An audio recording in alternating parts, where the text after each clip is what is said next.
Hey everyone, RogueGold here, and today we are back with another build video, this time one of the best I've ever constructed for PvP. Now chances are you've seen a variation of this setup before. It's practically impossible to come up with something totally new these days given we're 9 months out from the last content drop and balancing pass, so similar to my previous PvP build, I just wanted to make this not because I'm necessarily the one who invented it, but because I like to be able to share with you all what I'm using in the background of a given video when it's requested. I've been using this one for a while and will probably continue doing so for a good while longer, so I like having the reference point for people to come back to when and if that does come up. That, and it's just fun to do build videos, what can I say? Alright guys, without further ado, I present my latest PvP dominating AR build. Enjoy. Alright, getting right into it, you will see that this is a Ridgeway's Pride build, a variation of it, which has been a very common build ever since TU11 came out back in September of 2020, so almost a year now. There have been many versions of this, many iterations, different guns, talents, whatnot, stat distributions, but this is the one that I've settled on and that I like the most, and so I'm here to present to you what that is. Starting off with the gun, we have a FAMAS with damage to target out of cover, and Sadist. Sadist is what you're going to want for sure because we are using the Ridgeway's Pride, which procs bleed, and so everything is based around getting extra damage when enemies are bleeding. So that's what you're going to want on there. I certainly recommend the FAMAS. You could go with something else like the Carbine 7, the Honey Badger, the Police M4, but I really think the FAMAS is one of the best choices here, so I would recommend trying to get that if you can. And on here I just have 3 crit chance mods, actually 2, and then the crit damage there, which I guess just worked out for my crit distribution. Moving on to my secondary, truly whatever you want here. I had an Eagle Bear at one point, now I have this. It really doesn't matter. You could run 2 things with Sadist if you want to have that option instead of reloading to just swap your weapon. That's certainly an option you can have, but really whatever you want there. And then for my sidearm, just the Orbit, like I have on most of my builds. I'm going to wait to do the coverage of the stat sheet for my full crit breakdown on the FAMAS until the end. Or until a little bit later on, just because of some stuff with the gear, so just hang tight for that. Moving on to the gear, we have 1 piece of Seska for the brand bonus of 10% crit chance. On here I have armor, crit damage, crit chance, and a crit damage mod. Then for the chest piece, of course, Ridgeway's Pride. You can get this from the summit. I was trying to think if you can get it from the general pool, but unless you have a friend drop it for you, you do have to do the quest line in the summit, and there's plenty of guides on YouTube and everything to tell you how to do all of that. Basically, if you don't know what it does, shooting an enemy within 15 meters automatically applies bleed to them, and then you get armor regen based on how many enemies nearby bleeding to you. That part is less important for PvP because this is mostly a single target, melt type of damage build. But once you apply bleed within 15 meters, then you start to get all these other benefits we've built up for bleed stuff, and that's really where this shines. And so on here, it all comes with the same stats no matter which one you have, and then I have a crit damage mod on there. Moving on to my holster, we have 1 piece of Sombra, then for 15% crit damage, and on here I have weapon damage, crit damage, and a crit chance mod. Moving on to the backpack. This is where it's going to get a little controversial, alright, because I think a lot of people in this scenario would drop the 1 piece of Walker, which this is, and instead do contractor gloves, and then probably just move that Fenris up there to another slot.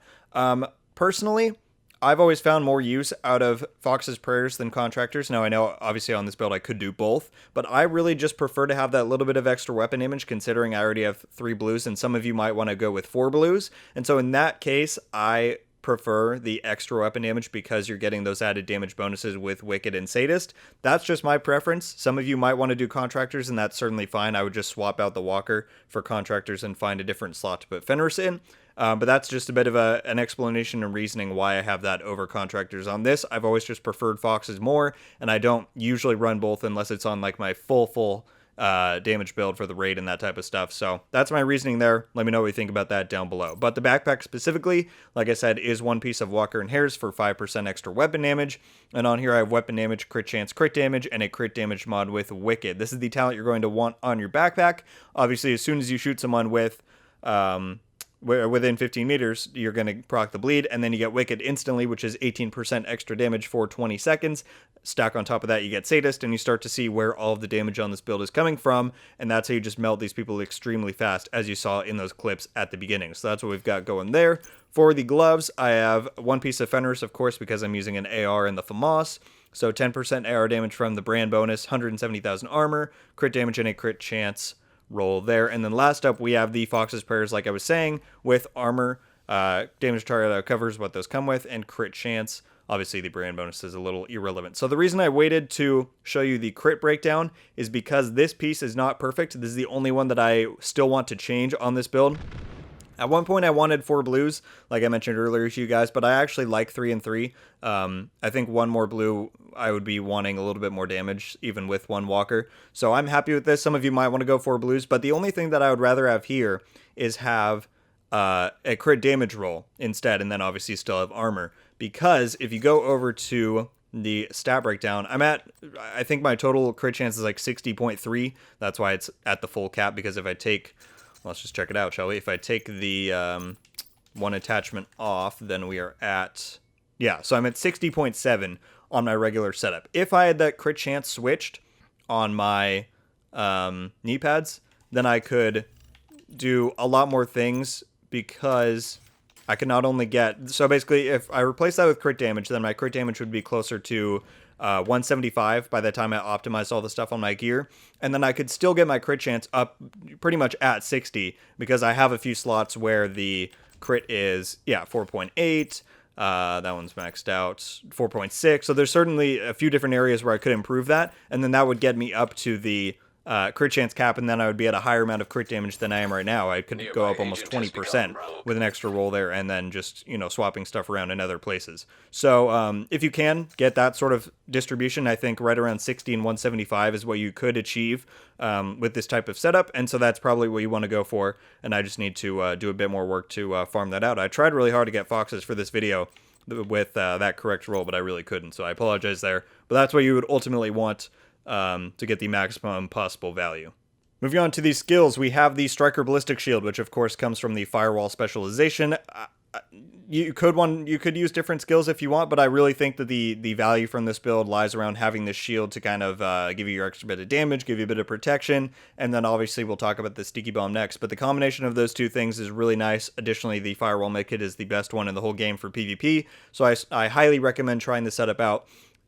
If you haven't, but you could, you know, use a decoy, use some other stuff if you really want to. But if you do want to follow the same thing I'm doing here, I just have the Striker Shield from Firewall, damage bonus mod, shield health, and another damage bonus mod, which takes it up to 12% per enemy in front of me, which is very nice in PvP, even if it's only up for a limited amount of time.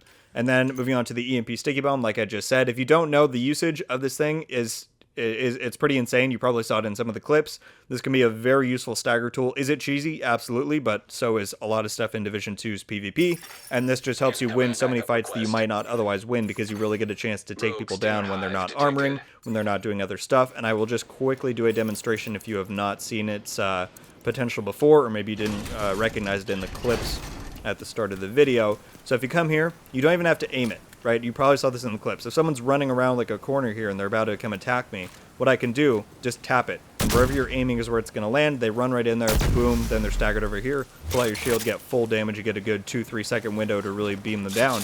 And half the time you'll kill them right there. They don't even get a chance to shoot back.